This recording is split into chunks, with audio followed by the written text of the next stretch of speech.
पत्या पाहुण्यासनी जेवायला ताटान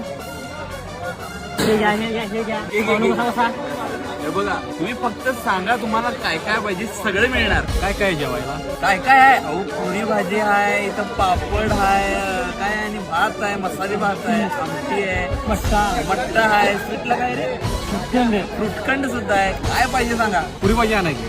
पत्या पुरी भाजी आणा. दादा पुरी भाजी आत्ता संपली. पाहुणं काय झाले, जरा पुरी भाजीचा गोंधळ झाला, गर्दी वाढली, जरा संपले. तुम्हाला काय दुसरं बोल. मग काय मट्टा? मट्टा घेऊन येजा पाहुणे. दादा मागच्याच पंक्तीला मट्टा संपलाय. पाहुणं मट्टा पण भजी ए पाहुण्याची प्लेट भरून भजी आणतात. भजी आणलं की तुम्हाला भजी मिळणार नाही म्हणजे असं कसं. दादा भजी आणली असतील खरं भज्याला कांदा संपला.